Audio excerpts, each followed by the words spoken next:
Good day to you, ladies and gentlemen, and welcome to Film Focus, episode 197, the review for Elio.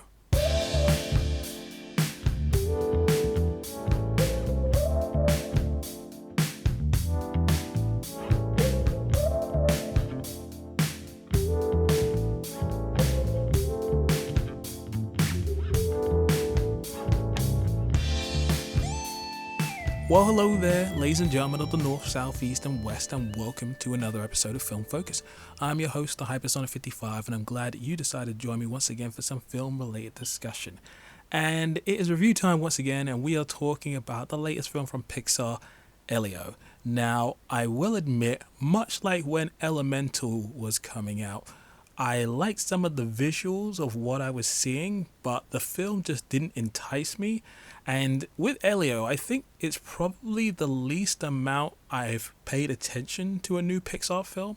And it feels bad because obviously those of us who grew up with Pixar in its infancy, from the time Toy Story and A Bug's Life came out to the epic material that they have bust out in the 2000s with anything from Finding Nemo to The Incredibles to Ratatouille, Up, and Toy Story 3. And mate, there was so many bangers left, right and center, and there was so much dynamic beauty and variety and so many interesting characters who have become staples in the world of animation for children and adults now. And obviously Pixar can only go so far before they start to retread old ground or start to feel like they're not the same sort of innovators that they were before. You can't bang out continuous amazing films all the time, but it does feel like after the 2010s there was this sort of drop off in quality when it came to Pixar, and save for the odd film here and there, in my opinion Soul is like the best film they've released since Coco came out. Otherwise all of their films have been just okay to not very interesting, and it's just weird to be in this era now where there are other studios making more interesting projects, or at least stealing the limelight away from Pixar when they used to be the people that commanded people's attention.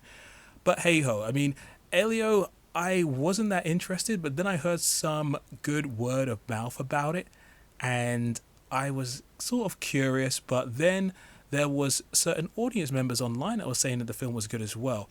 And when the audience and the critics are in agreement about the quality of something, I have to, peek my head around the corner and see what's going on. So I ended up seeing the film yesterday at the time of recording, and it was the last film I saw in June, and now I want to pass my thoughts. So as per usual with these reviews, I do my story stuff, then the characters, presentation and overall conclusion. So without further ado, let's jump in. Okay, so the story for this film can be summed up as the following. This film follows Elio, a young boy with an enthusiastic love for space and aliens, and he wishes to be abducted by aliens to live a more joyful life amongst the stars. One day he gets his wish and travels to space, and through his new adventure comes fun, excitement and discovery. But there's also some unexpected danger, hijinks and scenarios he'll have to navigate in order to try and get what he wants. And that's a way for me to summarize the film without going into the era of spoilers.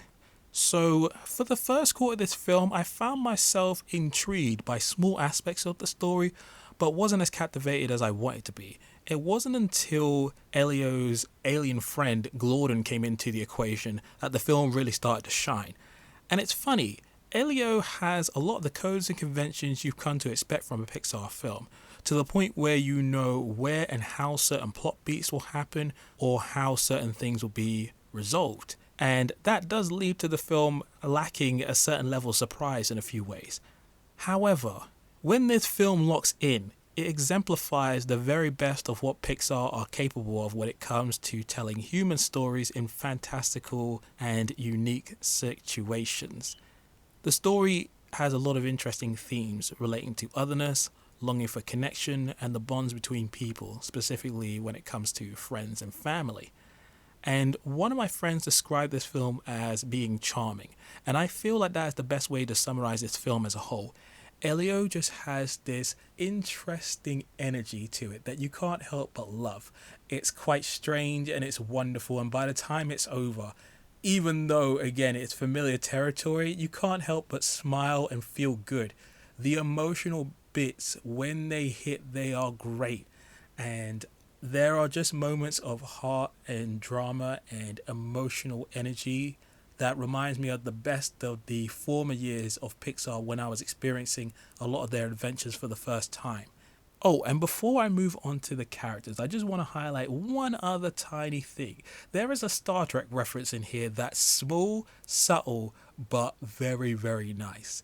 And while it's not one of the bigger Star Trek shows, it's one of the ones from the 90s, and the reference is visual but also audio based. At first, when I saw this during the earlier portion of the film, I was like, huh, I wonder if that's a reference to Star Trek. That would be pretty interesting. But then there was an audio cue, and I was like, this has to be a Star Trek reference. Ain't no way. This sounds just like this. And then I looked it up on Wikipedia afterwards, and my thoughts were confirmed. It's very rare that you happen to see a Star Trek reference in a kids animated film, especially one so subtle as that. But I guess it's not so subtle if you know about your Star Trek material. But I was just pretty happy to see it in the movie. So yeah, like hats off to you guys at Pixar, man. Good stuff. And then it comes to the characters. I think they were all pretty good. Some stand out more so than others. But let's start with Elio himself. Now, Elio is a character that I can sympathize with given his circumstances and given how he feels. I will admit at first, especially during the first maybe third of the film, I found him quite frustrating just due to his lack of awareness and understanding. However, I had to take a step back on a few occasions, just remember that he was a child and I had to try and see things from his point of view. Because when you're younger, there's a certain amount of stuff about the world and how you conduct yourself, not only in the world, but amongst other people. And sometimes you're not emotionally intelligent enough to be able to understand how your actions affect other people. And when you're young, you're stubborn as well. So it's kind of hard to be open to change. But Elio is a character who, for all of his, I guess, faults in some ways, in quotation marks, there is a lot to like about him. He's a crazy, energetic, and charismatic individual. And beyond, some of his failings, you can see that he's someone who genuinely has a heart of gold. He cares. He wants to do good. And he is selfish, but can be selfless when the time comes. And Jonas Kribeb, I think I butchered his name, I apologize, but he did a great job as Elio. He brought the right level of energy, mischief, heart, and soul to this performance. And it is very tricky to get young voice actors to voice these characters and make them seem genuinely believable. But he sold the hell out of the role, so I enjoyed him very much. And then there was Zoe Saldana as Olga, his aunt in the movie. I feel like at first she was the character I related to the most, mostly just because she was an adult, and given the circumstances she was dealing with Elio and her life as well, I guess there were certain aspects of my adult life I can just sort of see in her. And I guess as an adult now, relating to children when they're the protagonists in films can be a little trickier. But I didn't even know it was Aldana in the role. That was crazy. But she did a really good job. And I like how she just put on a very unique performance in terms of being a little different from some of the roles I've seen her before. But again, she was very, very good. And then there's Remy Edgley as Glorden, who is my favorite character in the whole damn film. Glorden is just wonderful. He's this worm-like alien who befriends Elio, and they have such a wonderful rapport. Their relationship is the core of this film, and it is wonderful how they meet, how they form their friendship, and how certain things develop over the course of the film. Glorden just has this wonderful personality where, like Elio, he's young, a little naive, and doesn't have the full context of how certain things in the world works, but he's also fairly caring, carefree, and he is just down for a good time. And he has so many little quirks that just make him just wonderful. And his design is just cute as hell. But Gordon he's the best. He is wonderful. And then there's Brad Garrett as Lord Grigon. He is the main antagonist of the film. He's this alien warlord, and he is very intimidating, very cool, but also deceptively humorful at times as well. And and Garrett played the role so well. I feel like I've heard his voice in a few different projects beforehand, but just the way he had a certain oomph about his voice in the movie, I quite enjoyed it. And yeah, there were other people in the film that did well, but I feel like those are the primary people I want to talk about. Okay, and now it's time to talk about the presentation. It's almost a foregone conclusion at this point, but the presentation in this film is damn good, just as it is with most Pixar films. And visually, ooh, this film has a lot going on. I've noticed in the last few years some subtle but more notable changes when it comes to the style of Pixar films, when it comes to the art and animation. The art design in this film definitely reminded me of Luca, in the sense that the characters are a little bit more shapely in their faces, a little bit more rounder, but also still retain some of those more realistic human proportions.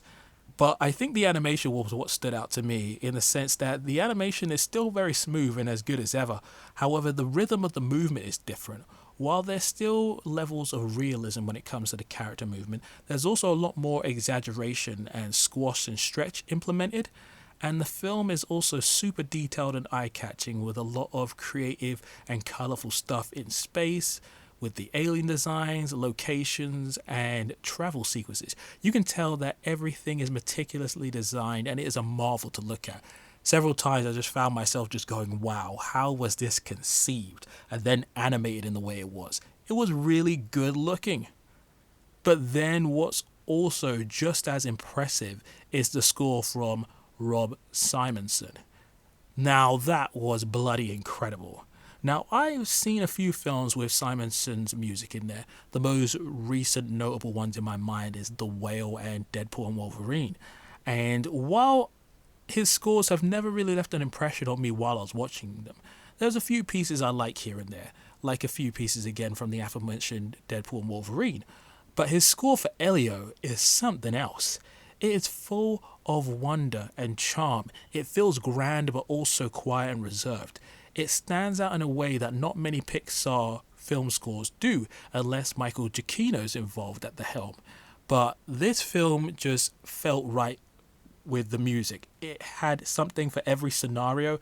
I just felt completely glued to the screen, and my ears perked up whenever the music was on screen. I kept trying to figure out, is this a composer I've heard before?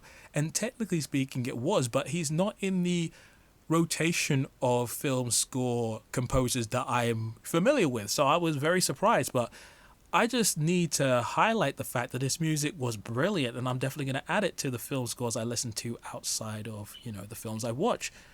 So now it comes to the conclusion. In the end, Elio is a good time, and I'm glad I watched it. While it doesn't redefine 3D animated films or elevate Pixar to a higher status, it's just really good at being a delightful film that works for audiences of all ages. While I don't think the marketing was terrible, there definitely hasn't been nearly as much buzz surrounding this film as compared to previous Pixar films. And I don't think that Disney did a great job of enticing me to see the film. And I do wonder if that is the same issue that's occurred with other audience members that has contributed to this film's low box office.